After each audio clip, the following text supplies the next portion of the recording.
Garden Express are Australia's leading mail ordering service, offering a wide range of quality gardening products. Each week on the Garden Gurus Live, the team at Garden Express will share a weekly offer. So make sure after today's show, you jump online and visit their website.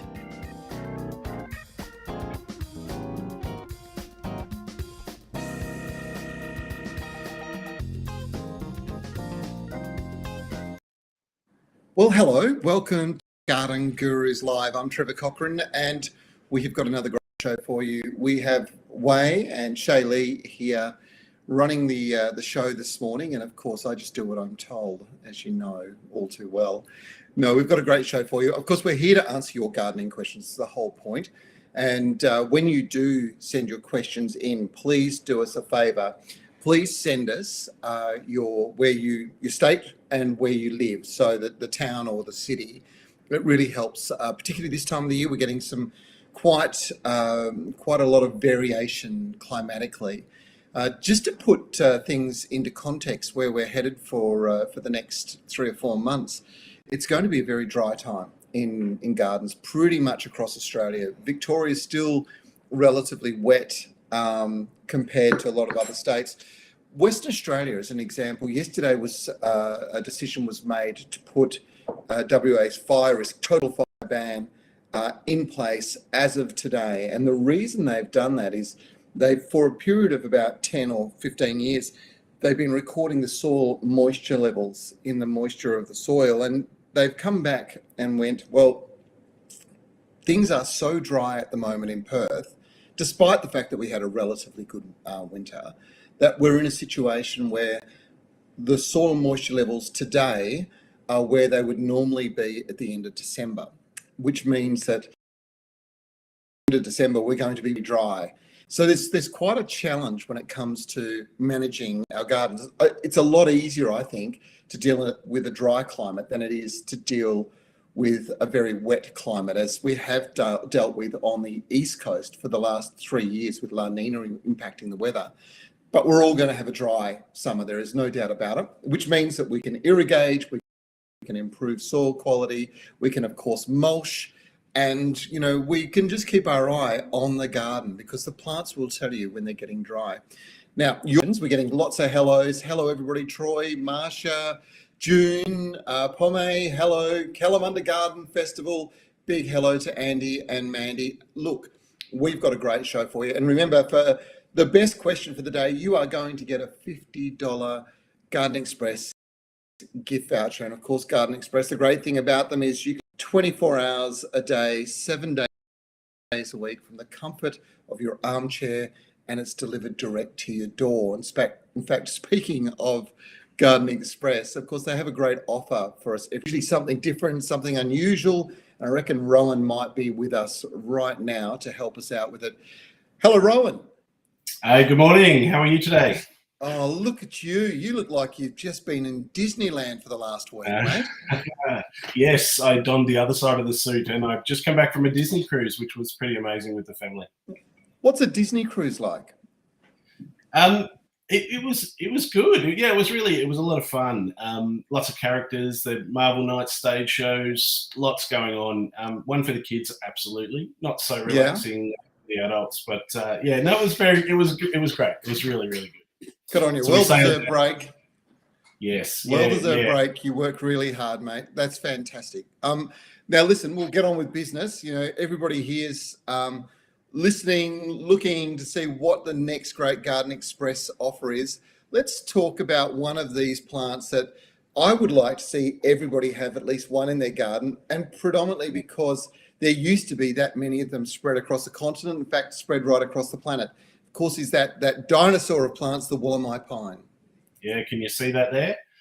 Wollemi pine. So it's actually 30 years since it was discovered next year. So it's the 30-year anniversary of the Wollemi pine rediscovery, I should say, next year. We've been, as you know, Trev, we've been propagating them, and it's why I donned that dinosaur suit to promote the Wollemi pine. It's half the reason. It's half the reason, Rowan. I know that you really like it. I know secretly in the neighbourhood you run around at night in it as well. I do. Yeah, Halloween was interesting this year. There you are, I bet. Hey, so let's just talk about the Woolamai pint. 30 years ago, there was 100 or so left in the wild, and this little pocket and this little sandstone, you can see here, there's some lovely images of it. It's such a beautiful plant. Yeah. In this little sandstone canyon, 120, 130 kilometres north of Sydney. And since then, there's been a concerted bring it back. How many do you think? Sorry, I missed that, Trev. How many do you think are growing in the 30 years since then? Oh, look, we're propagating probably close to 20,000 a year. So yeah, we've been involved pretty much right from the beginning. We were initially brought on just to do the distribution around the country, and because we did such a great job of that, we've since taken on obviously the growing and propagating license in Australia, but also globally. We're in the midst of getting it back out into the world. So hopefully some exciting things coming up as far as that goes. So yeah, 20, probably been close to 15 years since we've been propagating properly. So probably talking, maybe there's a 30 years back into but there would have been a period of time, 100 million years ago, when there would have been probably millions of trees on the planet, and through all sorts of things, predominantly climate change, that they just disappear. It's incredible, this story, and it's worth going back and repeating the story for those people who don't know it. Those who do know it, it's still, for me, one of those incredible stories. Tell us a little bit about how it was rediscovered. Yeah, I think 30 years on, and it's still as interesting as it was back then. So it happened to be a Parks and Recreation, New South Parks and Recreation officer who was doing some canyoning actually in a remote part of the Blue Mountains or Woolamai State Forest, who stumbled across this, thought it was something a little bit different, something he hadn't seen before. Grabbed some cuttings, brought them back to the lab, and have been working on how we can propagate and save this species ever since. A couple of years ago, when we had all those bushfires, you mentioned that there's a grove of about 100. I think it's about 50 or 60 adult trees now, and that was threatened. Since then, they have done a few different groves around the place, which all burnt out in those bushfires. But they were able to save the main original grove, which is amazing. They actually flew firefighters in, and it was a big operation to make sure that we didn't lose this amazing tree.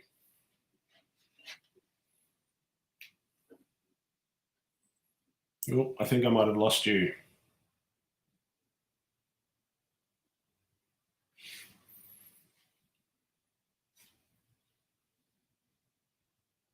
I'm not too sure whether I'm on, guys, but I just wanted to show you just how much growth we get. Are you back again? I wasn't too sure whether I was on or not. Yeah, you are, mate. We did have a little blackout, but it's okay. We're fine. Okay. So I was just saying, the Woolamai trees that we've got on sale at the moment, we do have 150mm pots, which is the one that you're seeing here. I don't know if they're great looking plants too. Yeah, amazing. And then we do also sell those in 200s and 300s, and we've got some 450mm pots, which are about 15 to 20 years old now.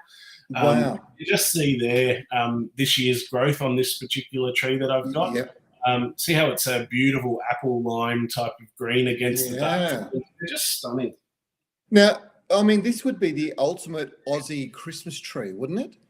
Works really well as a Christmas tree. Yeah, you can see the shape of it there is perfect for a Christmas tree. So you could say that that's a Christmas tree millions of years in the making. Now, I actually, as a bearded Trevor, late last year, went and did a story, which we'll see, I think, this weekend on the Garden Gurus, where you get to see these, but we get to see the cones as well, and the male and female cones on this same tree. This is the the predecessor to modern pines. This is the beginning. This is how old these plants are. Yeah. And it's such a cool thing to think that you can grow them in your own backyard. Do you have some recommendations with regards to how you grow them, Rowan?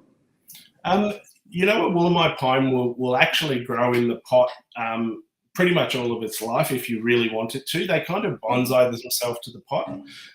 If you are putting it into the ground, make sure that you're using a native potting mix in amongst it. Don't use a general potting mix, and that goes for fertilizing as well.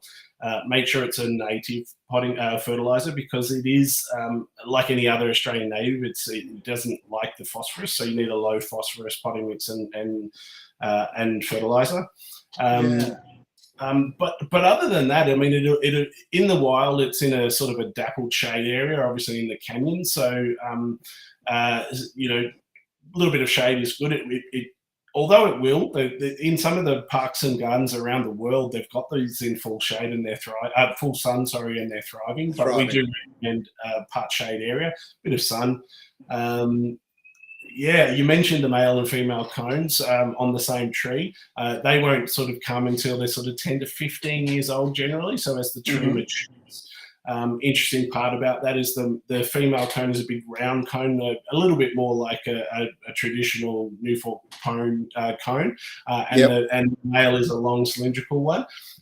Males are always below the females so that they don't pollinate themselves. Yeah, it's an amazing story of survival. Yeah, I always think one of the most incredible things about it was in the process of IDing this plant, a paleobotanist had these core samples that had been drilled into the ground a mile into the ground, but in the base of the Tasman Sea. And they've been pulling these core samples out. When they broke the cores open, they would see these leaves as fossils sitting in there.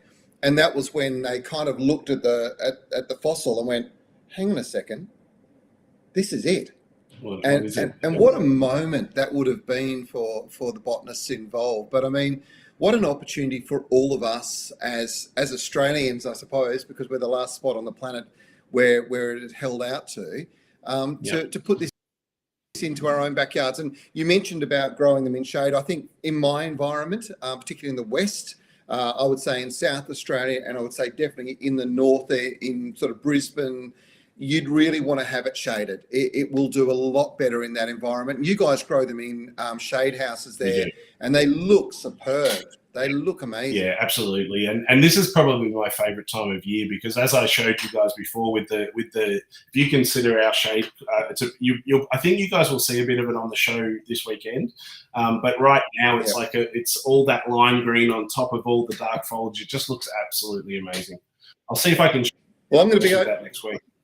I'm going to be over there in a couple of weeks' time, with the film crew. I think we should get cameras back in there again, mate. It's just such a great plant, and it's such a great. I think the other thing that needs to be mentioned is, and you've sort of indicated, but there's only ever limited batches available. You don't have an endless supply of them, so not everybody's going to be able to have this tree in their garden. This is a real point of uniqueness. Yeah. And I know also the process. David, I think, shared it with us in the story that I do, but the process in learning how to best propagate them, the amount of effort that's gone in from so many different people to end up with these beautiful plants. And those 150 mil pots are probably the best you'll ever get. They are just superb. Yeah, we do pride ourselves on offering a quality tree. You can see from there, and look at the size of that. So that tree there right now, a 150 mil pot, we sell on its own for $99 in a 150 mil pot. So you're going to get a tree similar to that. They do vary in size. It's one of these crops that we can't keep exactly the same. They kind of grow. You can see that that's this year's growth at the moment, and some of them have more, some of them have less. But what we've done for Guru's viewers, I was going to say, so what's the deal you're going to give viewers? Yeah, so for Guru's viewers, you can get your 150 ml pot for $99. But what we're going to do is we're going to chuck in the story of the Wollemi. So this goes through all the discovery and pretty much the stuff that's happened since then. It's a really, really good read. So we're going to throw that one in for free. That's generally $24.95. Wow. So you'll get that. And then along with our Willamite pines, obviously you get your certificate of authentication so that you know that it's an authentic Willamite pine, and a great little care guide which goes into watering and all those kinds of things, and just how to look after your Willamite pine. So you're going to get all of that for just $99. Wow. And it makes a magnificent Christmas present. I gave one to my father a couple of years ago, and it's that type of gift that you're going to love to receive because it's just that unique Christmas present. And the great thing about gifting plants for Christmas is that every time the person who receives the gift sees that plant growing in their garden, they think of you. That was a gift that I got for Christmas. Your dad will treasure that. And look, from my point of view, I do think it's a great Christmas tree. So if you're thinking about a uniquely Australian Christmas tree, fantastic. If you're thinking about a gift that will be remembered forever, it's got a great story to it. This is it. And the way to get it is to head to your website, isn't it? It's to go to gardenexpress.com.au. Yes, that's right. There's a banner on the homepage there that'll take you straight through to the Gurus category with the Willamite pine in it and that book offer. Or you can search Willamite pine and you can see the other sizes that we've got on offer on there at the moment. It's probably worth noting as we get closer to Christmas, we do ship these up until, for you guys over in the West, we ship up until probably the first week in December. Sometimes, depending on the weather and how hot it gets, it might be a little bit earlier or a little bit later, but we like to get that first week. So if you're wanting to have the tree as a gift or any of the products on our website, for WA, Tas, South Australia, you need to get in sort of by the end of this month to ensure that it's going to be delivered for Christmas. And the eastern states are a little bit later than that, but not too much. Obviously, we don't want to get this little guy stuck in the post over Christmas. No.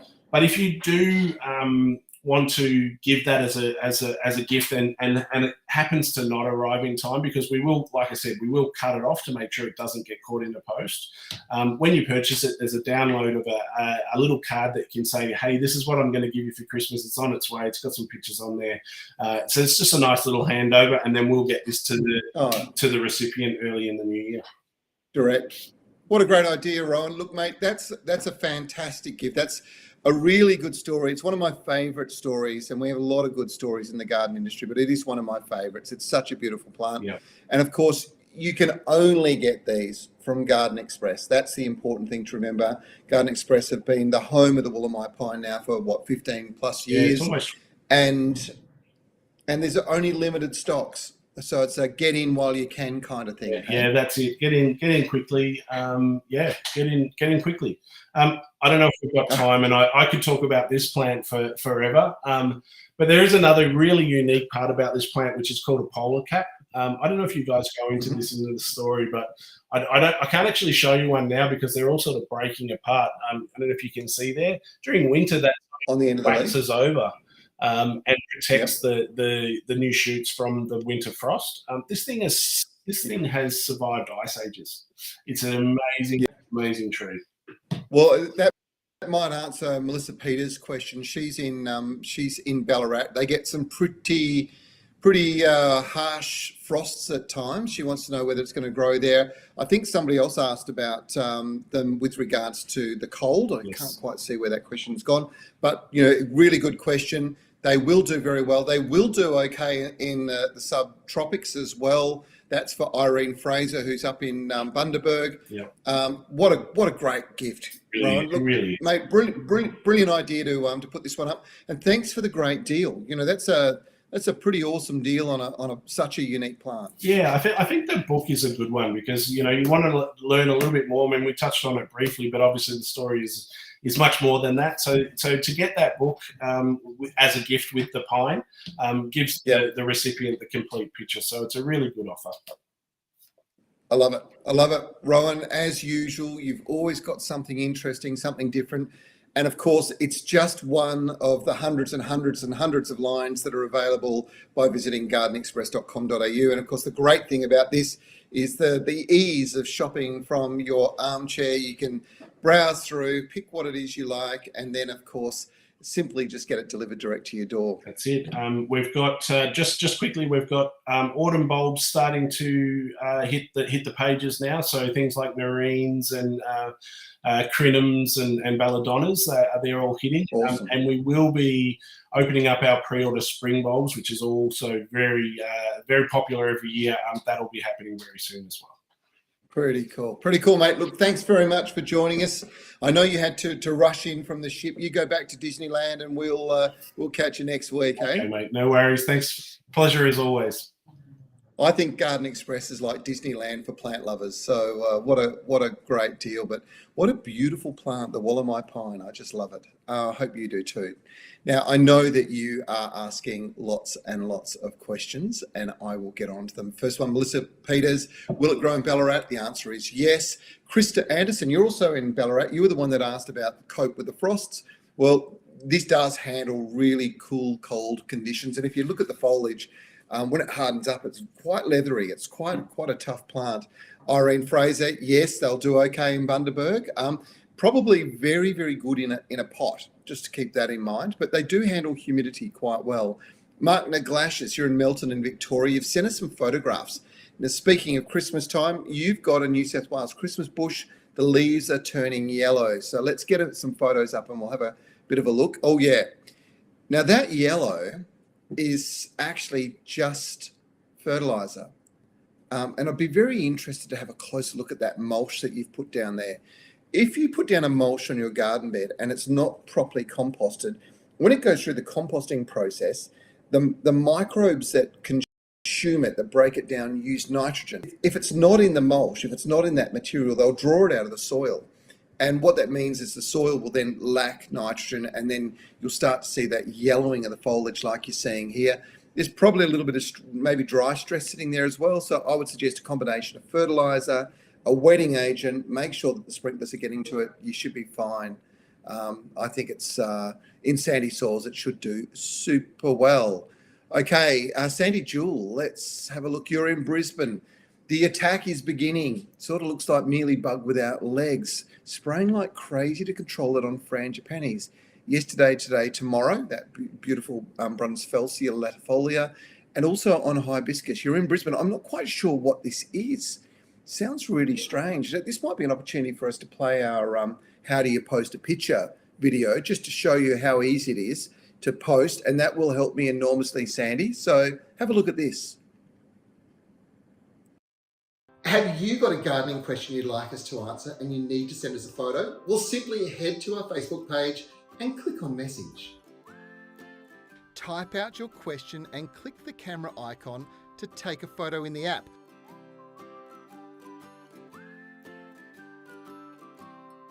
Or click the image option and select the image you want to send us. Be sure to allow Facebook access to your camera and camera roll. We check our messages regularly, so sit back and be sure to tune in to the Garden Gurus Facebook Live show every Friday, and you'll hear your answer.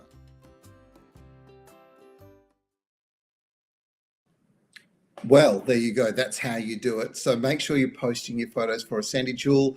That will help you, but more importantly, it'll help me identify what that insect is, particularly if you can get in nice and close and get a little bit of a close-up on it. But yeah, there's a few of those bugs, and actually as the weather warms, this is when all the bugs are really active. You're going to see them there. The cold-blooded insects, most of those insects are. So you're going to end up in a situation where once things warm up, they become more active. And once they're more active, you can end up with all sorts of bug outbreaks. And that's what we're expecting to hear more of today. Graham Kelso's in Craigieburn in Victoria. You've sent us some photos, mate. Thank you very much. Got a flowering gum in the front yard. It's about 4 meters tall, pink flowers. Some of the leaves have these small casings or pockets. Now that's psyllids, and it's a pretty common thing, and you could treat it. It is a pest, but look, to be quite honest, what's actually happened there is the damage, and the pest has probably moved on. If you're seeing it still occurring in new foliage, you could treat it, and a systemic insecticide is probably the best way to go. But the truth of the matter is, what you're seeing is the residue of the activity that occurred about probably a month ago. So my suggestion would be pull some of those leaves off, encourage new growth, give it a bit of a feed. It won't hurt it. Use a native plant fertilizer and you will end up with a beautiful lush growth burst, and that will be hopefully a distant memory. If you do see a reoccurrence of the insect, you can spray, as I said. Lynn Booker, hello. You're in Logan in Queensland. Thanks for joining us, Lynn. We're in a new estate. We're trying to establish a garden. You planted Osteospermum echelonus about 4 weeks ago. It looks like it's died after flourishing for a number of weeks. Could it be root rot? How to prevent it? It's a good question. It's pretty hard to kill osteospermums. They're the African daisy, and there's some beautiful varieties available these days, breeding particularly by a legend of the Australian horticultural industry, Mel Morgan. He's done some incredible stuff with some of these plants. The flowers are just gorgeous. So disappointing when you see them die. And the only thing that I would think could be causing them to die would be a root rot. And that could only occur if you're watering too much and you're in heavy soils. Now, if you are and you want to get these plants to grow, there's nothing you can probably do for the ones that have died. But if you want to continue trying to grow them, mound your soil up, okay? So get a mound that's probably about 30 centimetres or so off the original soil level and plant into the top of it. Now, this is going to keep the plant dry and free of those kinds of problems. Otherwise, you will always probably battle root rot when the soil gets quite sodden. Sorry, it's maybe not quite the answer you wanted, Lynn, but look, it is what it is. King Low, hello, King, how are you? I'm very surprised to see Ladybug busy in my longan flowers. Longan are a beautiful, absolutely delicious tropical fruit, and King has a lot of lovely tropical fruits growing. Very fortunate in Perth to be able to grow such a diverse range of plants. I have mangoes and lychee at the moment in flower in my garden, and about this weekend to pick the vast majority of our cherries. Such a contrasting environment to be able to grow plants in. We're very, very fortunate here, and King, you're very fortunate with the longan. If the ladybugs are busy in there, they're actually probably controlling, more likely, aphids. And so I don't think I would be too worried about it. You kind of asked a question about whether maybe they're the good ones or the bad ones. Well, there's no real bad ones, to be quite honest. Even the ones that do tend to add a little bit of vegetative material don't do a lot of damage. They're so small, and they don't sort of form large packs of them. What this is doing is working its way through, and it's predating other insects. I would leave it, let it do it, and it might even act as a bit of a pollinator for your longan as well. So good question, King. Thank you. Viola Schreiber, you're in Copeland in Roma, Queensland. Hello, I love your show. Where can I purchase the organic weed killer, Slasher, from? Well, Slash is probably one of the most popular organic weed killers at the moment out there. And at most garden centres, in fact, any good garden centre, whether it be a hardware store or whether it be a traditional garden centre, should have it on range. So you shouldn't have a problem getting your hands on it. And it is so effective. And now is the time to be using it before those weeds go to seed, which is what they're doing as the weather warms. So hopefully that helps. Hannah McMahon, you're in Dubbo, New South Wales. You sent us some photos. This is fantastic. Let's have a bit of a look here. My silk tree has developed these growths all over. The tree looks fairly healthy. Otherwise, it's full of flower buds, just about to burst into flower. I hope you can help me, advise me about these. Now, I can't really sort of see that from the photograph too clearly. Are we able to put a bigger version of that photograph up on screen? No, we're not. Okay. It is what it is. I don't think, as a general comment, the silk floss tree or Carissa does get these kind of sort of little growths. I don't think there's anything in there that I can see that stands out as being problematic.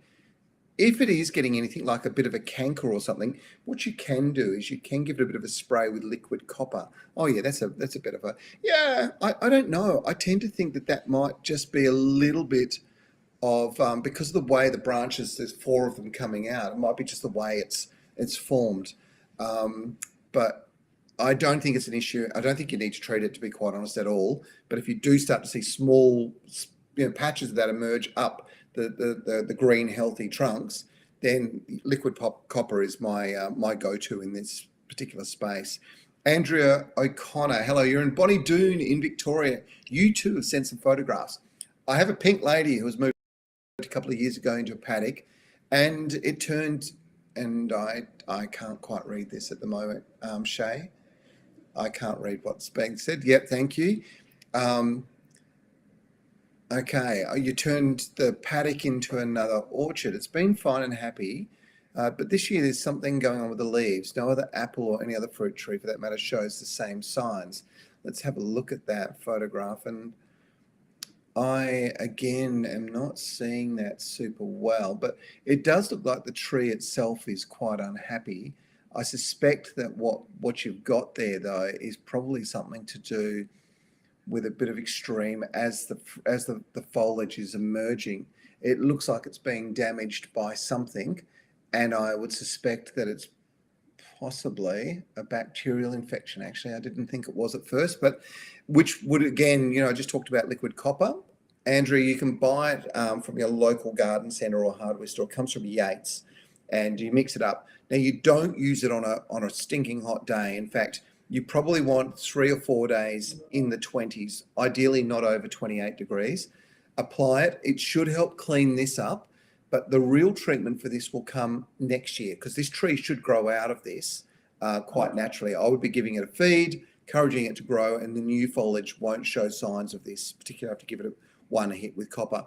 But next August, when it's about to start to burst back into growth, you want to hit it with copper, and you probably want to do 3 or 4 sprays as the new buds burst.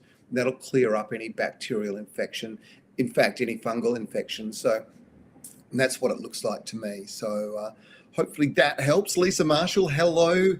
I think I've killed my Federation daisy. I deadheaded it and removed all the brown leaves under that just came away in my hand, which is a good thing to do. Started with new growth and then died again.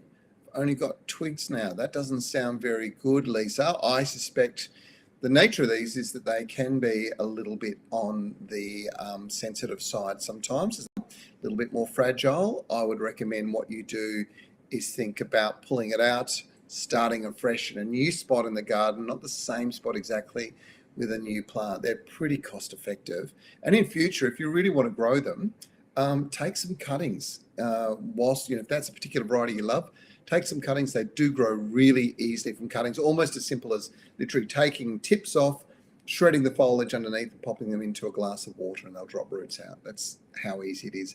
Marianne Elizabeth. Hello, Marianne. You're in Dardanup, WA. Can you please tell me the best potting mix to use? Well, it depends obviously on what you're potting, but if you're talking about a general potting mix, I always go for the blue bag, the Osmocote Premium. Now, it's what the professionals use. It's a pretty reliable potting mix. It delivers great results. It's got wetting agent in it, controlled release fertilizer, bioactives in it, which stimulate soil health and growth, and roots, most importantly, root growth as well. So Osmocote Professional, you can get an orange, you can get a blue. I would lean on the blue personally, but it's up to you. Just remember, with potting mixes, they are absolutely critical to good, healthy pot plants. And if you buy a cheap one, the risk is that you're going to have materials that are inside that potting mix that haven't been composted properly. That becomes very problematic, because as they break down, they take nitrogen away from the roots of the plant, and they tend to set plants back, which is not the whole purpose of it. In fact, the whole purpose is that the plant should be thriving, because that soil should be rich and lush and full of nutrients and encouraging really good growth. So, bit of advice there. Always go for the best potting mix. Deb Aylward, I hope I got that right. Deb, you're in Perth. Will cherries grow? You're in Corrine, so a bit coastal. Which variety to grow if they do? I've never seen cherries here. I'm guessing they do grow in the hills. They do. I'm harvesting. I harvested last weekend my Stella cherry, beautiful big plump cherries. This weekend I'll probably harvest 50% of my Bing cherries. So 2 varieties, good cross pollinators. You do need 2 trees. Stella and Bing are probably 2 of my favorites. I am trying a number of different varieties at the moment up in the hills, and they all seem to be producing fruit. So we didn't have a particularly cold winter, but they all seem to be laden with fruit. So don't be scared to try it. I think the key with cherries is to remember the first 5 years is all about root growth. Don't worry about crops. They may produce something. They may not produce anything. My trees didn't produce anything for 5 years, and now they're producing, I don't know, 10 to 20 kilos per tree, maybe a little bit more than that. So yeah, particularly the one that is most prolific, I think, is the Bing. It's really producing large volumes of great quality fruit.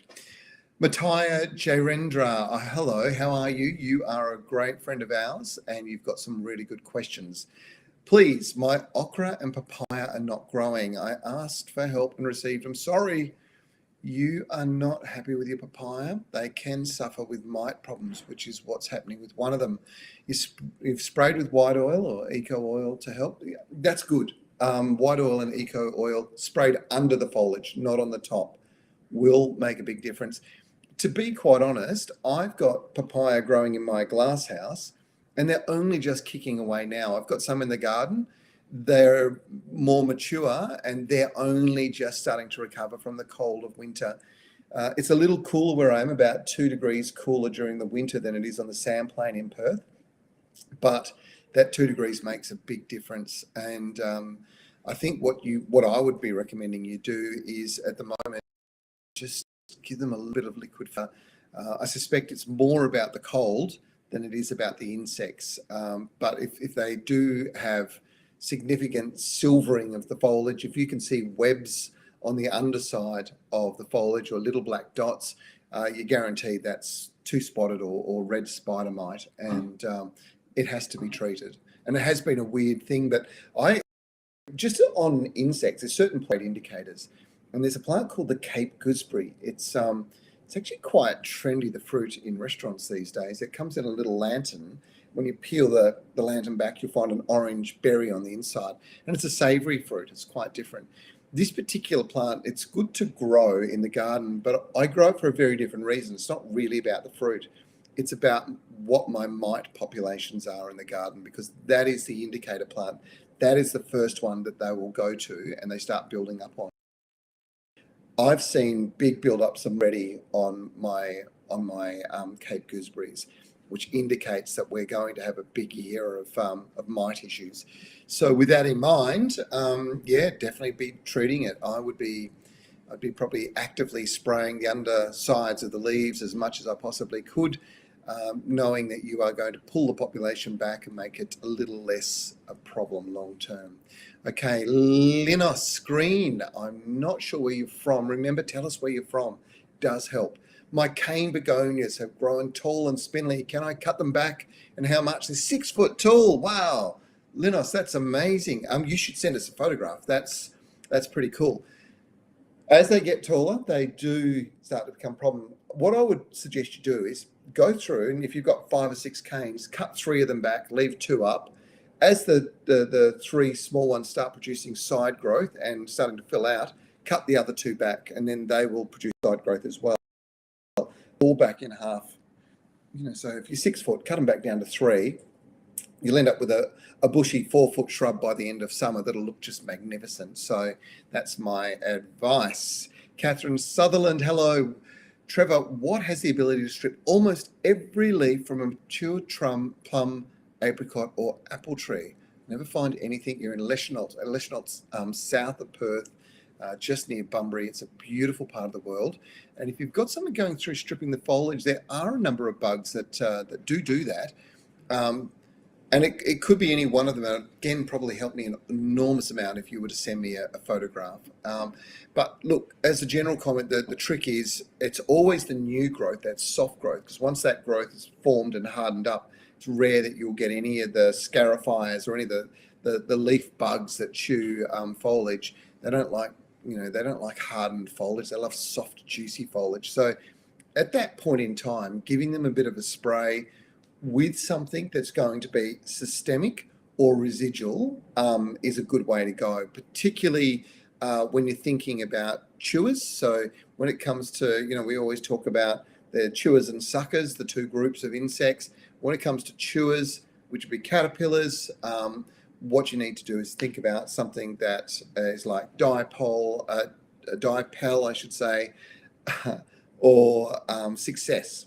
And the reason is they're both bactericides. So they're using a bacteria that lives on the foliage, and when it's chewed on, it affects the gut and the processing, the metabolism of the caterpillar.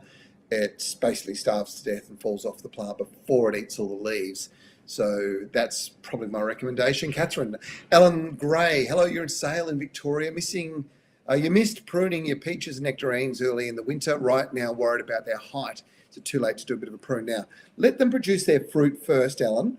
Then probably around about sort of December, January. As soon as you've harvested, depending if they're a later variety, then wait until they've actually come through.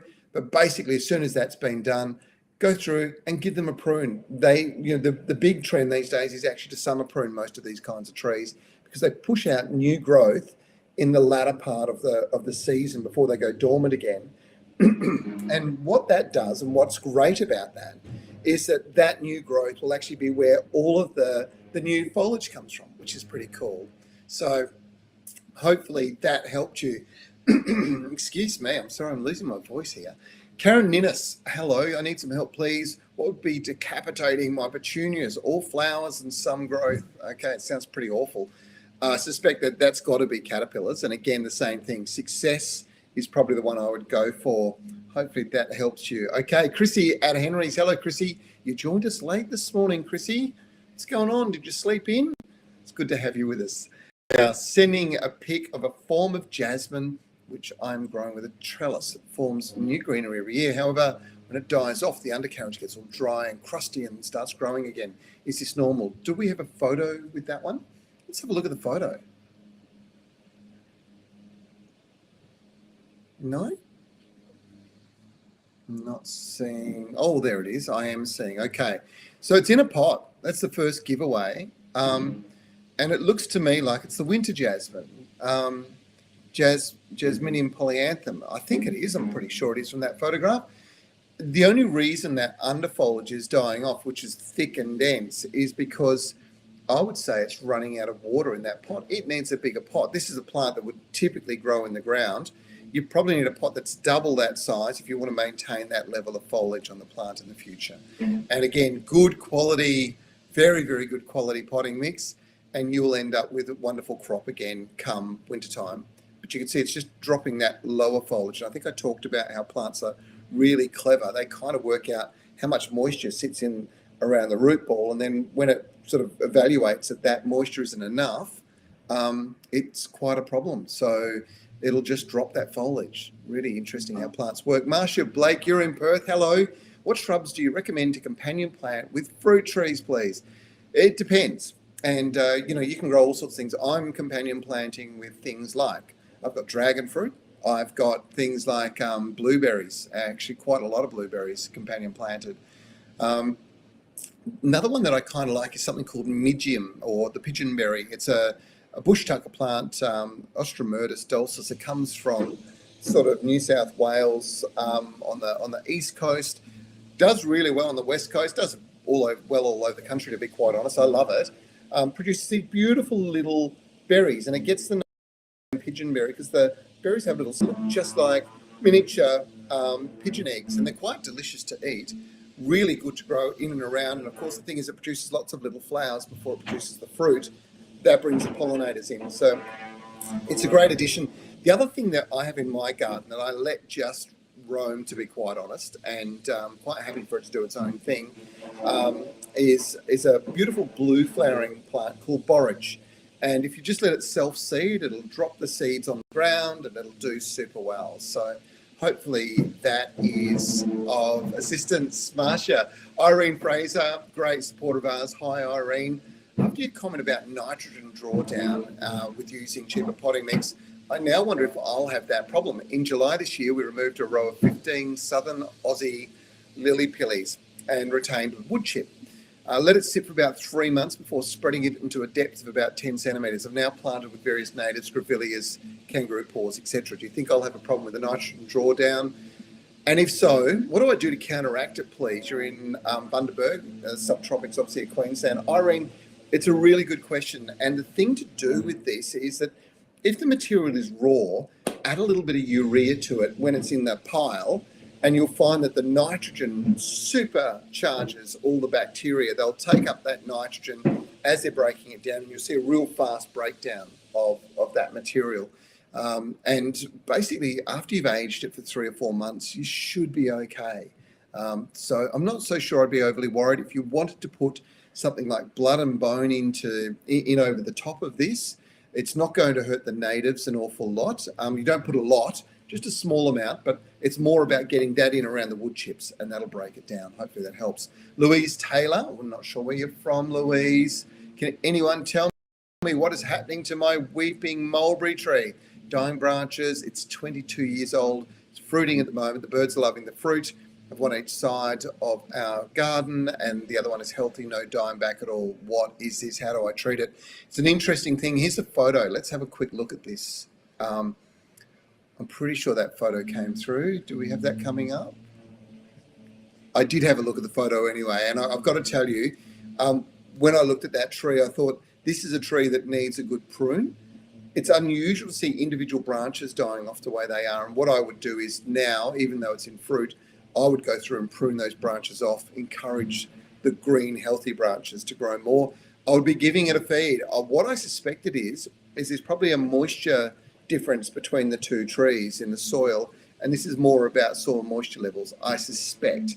It doesn't look like it's a disease. It just looks like it's the odd branch here and there. Okay, let's go to Launceston, Tassie. Hello, Amy Lefevre. I hope I got it right. Oh, God, that's terrible. Sorry, Amy. I have a black bug fly on a lot of my cherry tree leaves. Any idea what this is and how do I treat it? Now, if it's doing damage, you might need to have a bit of a look at it. I'm not sure without actually having a look at that. You do need to send me a photograph. But as a general comment, there's not too many black flies that would be causing actual damage to the cherry tree. So if the tree's healthy, this may be a harmless insect. It's also probably going to be predated by things like ladybirds and things like that. So you need to think about whether you really want to treat it unless there's some damage. And you haven't outlined any damage here. You just outline that you're seeing a lot of them. Might be completely harmless. It could be actually a beneficial insect as well. So let's maybe get a photograph. Might be able to help me a little bit more. Tahani Gorda, you are in Perth, aren't you? That's right. Just wondering if you can tell me, Trevor, a great, not too expensive tree lopper. My mother's a huge Cape lilac that the council now has a problem with. Let me emphasise the tree is huge and don't want the tree to be widely hacked at. Okay, Tahani, well, look, the thing is, if the council have a problem with it, they should be assisting with regards to the pruning of this tree, and they shouldn't be lopping it. They should be thinking about, okay, well, how do we do this? Normally, most councils in the city anyway actually have qualified arborists on board, not somebody who's qualified to operate a chainsaw, but somebody who's actually qualified to look at trees and establish their health and the way they can be best pruned to maintain their general health and their look. There's certainly a lot of great companies. The Arbor Centre is a great one. We've been working with a guy on a big property that we look after called the Arborist, I think he is, and there's a bunch of them. If you want to contact us separately, I'm more than happy to share some contact numbers for you, Tahani. But I'm still confused because the council really don't have any right to, if it's on your property, to say an awful lot. I think you need to be very careful. If it's on their side of the property, they want to do something with it, then I think it should be a discussion where you should meet on site with their arborist, explain why the tree is important to you and important to the whole neighbourhood. This thing of just cutting trees down randomly because they don't quite fit or they're not quite happy with them doesn't help. So if you want to contact us via message, we'll help out with a few names and numbers. Okay, let's go to Redcliffs in Victoria. Barb Patillo. Hello, Barb. How can I get more plums on my Japanese plum tree? I only seem to get about 10. It'll be a pollination issue, Barb. Japanese plums that do need to be cross-pollinated, and there are a number of cross-pollinators. There are some universal pollinating plums. That means that they just flower for the whole duration of all the different varieties. So you can almost guarantee that you're going to be able to get a cross-pollination for fruit, which is what you want. The more of that cross-pollination, obviously, the better you are. But there are some trees that are better than others. If you know what the variety is, fantastic. If you don't, take some fruit into your local garden centre and say, look, I need a better cross-pollinator for this. I'm only getting 10 fruit. You should be, if the tree's, I don't know, 5 years old, you should be getting somewhere between 10 and even 20 kilos of fruit. I would say that's what I've got on my trees, and they're probably just a little older than that. So cross-pollinating, that's the key with plums. All right, Tracy Heal, you are in Hobart. We get a lot of people from Tassie following this show, and we love it. It's fantastic. I want to grow basil, and I saw that there's a way to make one plant last forever. You grow the plant, wait for it to be established long enough to take cuttings, and then propagate it. I was told that if you continuously take cuttings and plant them, then you'll continuously have a supply of basil. This is true, except for if it is the sweet basil, it can't handle the cold. So when we get into the cold conditions, whether it's a cutting or not, it's not going to make any difference. It's going to suffer. The good news is there are some perennial forms of basil out there. In fact, perennial basil, it's a little stronger. It's probably got a more of a menthol sort of flavor to it, but it will survive in Tassie and grow all year round. If you want to grow the finer forms, and there's a lot of different types, there's a couple of things that you can do, and probably a glass house, even a miniature glass house is the way to go. Check out our friends at Sproutwell's website. They've got a great website. They've got little tiny ones that are quite cost effective right through to beautiful big ones. I've just recently put a beautiful big one in. I absolutely love it. I'll just tell you something else about basil. We've been growing the Thai, the sweet basil, probably the two main ones that we grow in large volumes at home. And I've been doing so much work on the soil, making sure that the soil's rich and organic. So we're doing composting, we're spreading that compost around regularly. And then during the warm period, making sure moisture levels are right up all the time. And the outcome of that is that all the basil seed that set last year, I let a lot of it just fall to the ground.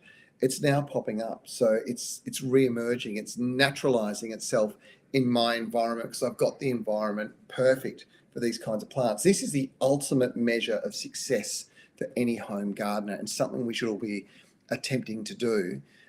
Because it just means that year in, year out, you don't actually have to do a lot. You just wait for them to pop up, and if they're not in the right spot, just dig them up as a little seedling and transfer them across, and next thing you know, you've got yourself a great crop of basil. And that's, I was looking last night, I was going through kind of picking weeds out, and I've got Cape gooseberries popping up everywhere, basil popping up everywhere, and it's pretty much the Thai and the sweet that are just doing their own thing. And I just love that. It's just so rewarding. So see if you can get yourself to that stage. It comes with time, and of course, every time a plant moves a generation on, so they're dropping seeds, the seed is basically genetically coded for your local environment, the extremes, the moisture levels, the wind, the amount of sunlight, and that just means it'll be better suited. The next generation will be better suited to growing in your home environment, and that's really got to be the ultimate goal. So yeah, hopefully that helps a little bit.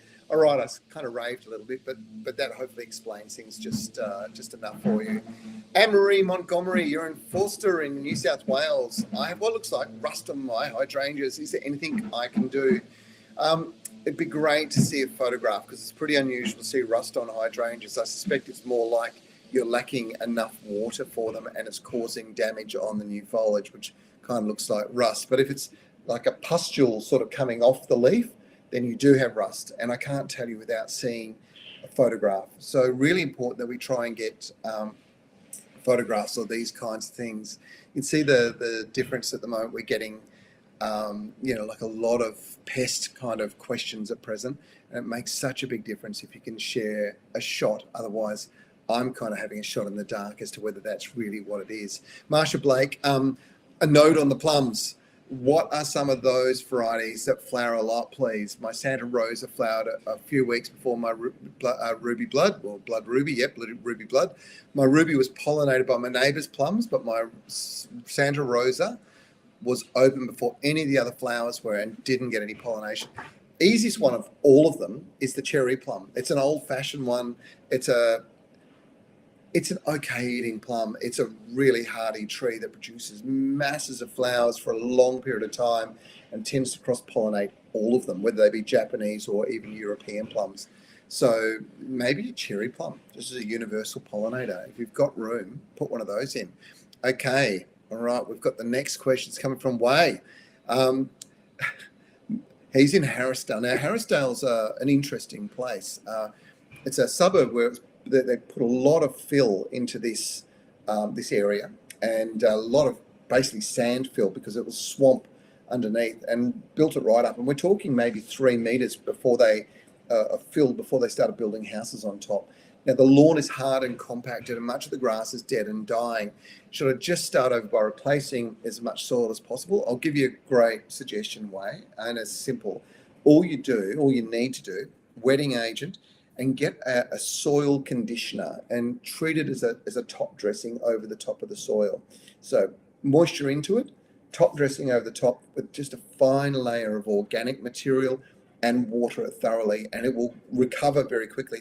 The reason it's drying off is because we're running out of moisture in the soil, and you're not replacing enough moisture in it to keep it happy.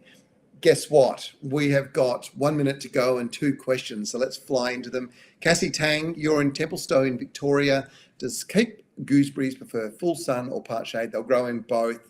Cassie, the thing of it, the shadier it is, the more elongated and stretched out the plant is.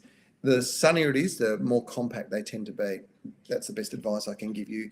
Great plant to grow in pots as well. And I do love the fruit. If you know what I'm talking about, it's actually quite good. Jake Paul, you're in Freo over here in WA, and we're going to finish off with your question. I potted some kangaroo paws, and they're flowering lovely, look healthy, but they're beginning to slouch in the pot. Thought they may not have enough soil around the base. Causing it to get beaten around in the wind. Okay, because it is getting windy over here in Perth as the winds come off the desert and start to dry the whole climate out. You've potted it well. What else could be causing this? It could be you are getting a root rot, mate. And there is a thing called anti-rot from Yates, and it's not a bad thing to have on hand because actually this is not an uncommon thing with kangaroo paws.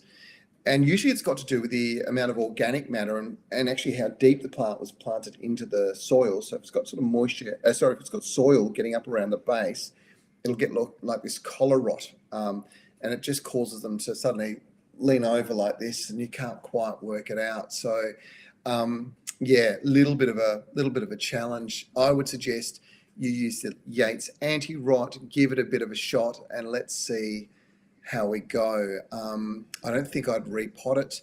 What I think I would do is make sure that that you are just protecting it from any of those collar rots. And I think we are going to do one more question. All right.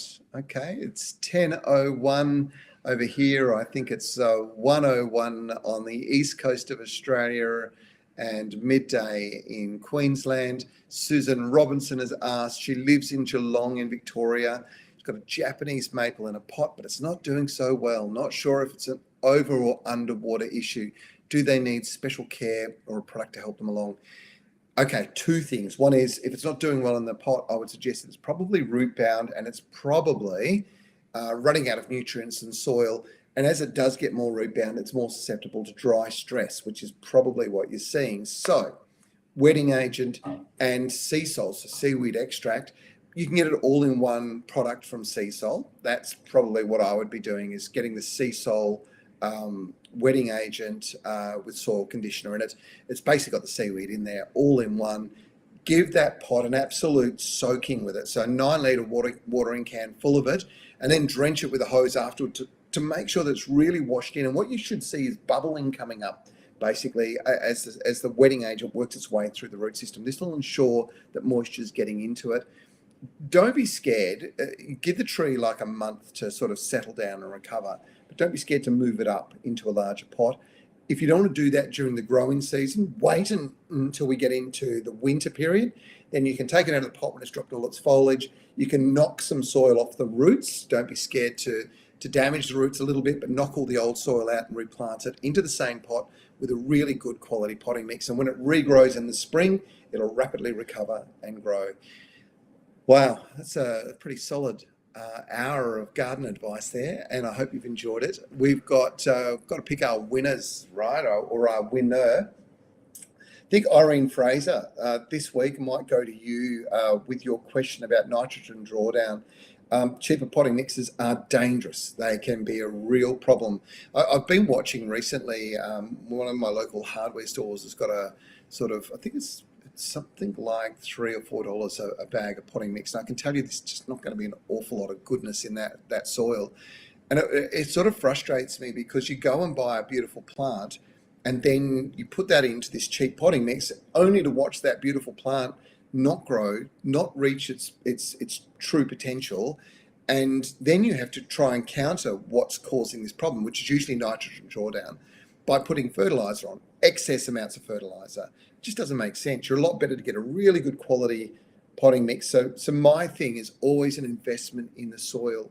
And, I think it's reflected in my garden. I just talked about how plants actually naturalize in my garden environment. And it's because I've done so much work on the soil, and I'm constantly working on the soil. And it's the way you need to think about it. So I think that's about it. All right. We're kind of working out. I don't think we have the Garden Gurus playing on the east coast of Australia. It's only going to play on the west coast this weekend.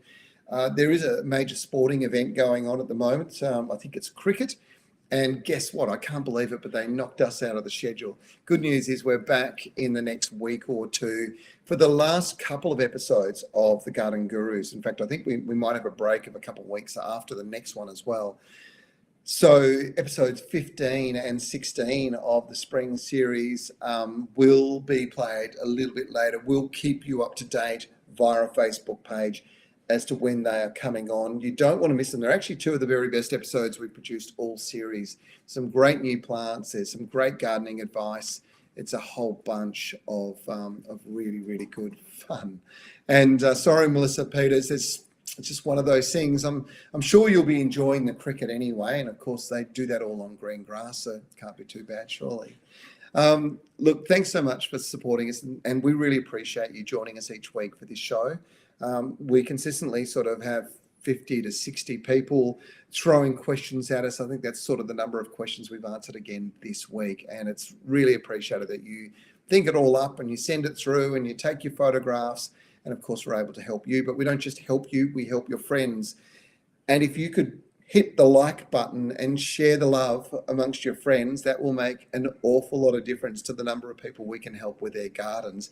Interesting thing is, in a week's time, we'll come back and we'll see there's been over 15 or 16,000 people watch this show, which is absolutely brilliant. We love the fact that you are sharing it and that people who can't watch it live can at least watch it back later on our Facebook page. If you want to get any more garden advice, simply check out our website. It's a great resource. The website's been around for over 21 years now, and there's content going right back to the early days of when we first started, right through to the latest trends and ideas. And I'm not going to apologize for the fact that we actually work with the garden industry to tell their stories, the innovation, the superior genetics, the great new plants. If there's something that's super cool, like the Wallamai pine, got no problem at all bringing Garden Express on and talking about it and then getting them to give you a special offer. That's what we're all about. We know there's so many good stories in the garden industry. It's such a beautiful industry. It's got wonderful family businesses, people who are so passionate about plants, just like you. You wouldn't be if you weren't watching this. And so we certainly want to help them tell their story and allow that opportunity to connect you with them. If you want to watch any of the past programs, of course, the YouTube channel. And don't forget, of course, if you want your questions answered, make sure you're doing it via our Facebook page. You've got to be a friend, but what helps us enormously is when you share this with your friends. So please do that. Invite your friends to join us, and make it a bigger community, a bigger family of people who love plants. All right, I've raved enough. I hope you had a great show. I hope you enjoyed it. Big thanks to Shaylee and Wei again for another great job producing. I'm Trevor Cochrane. I will see you in a week's time when we do the Garden Gurus Live again. See you later.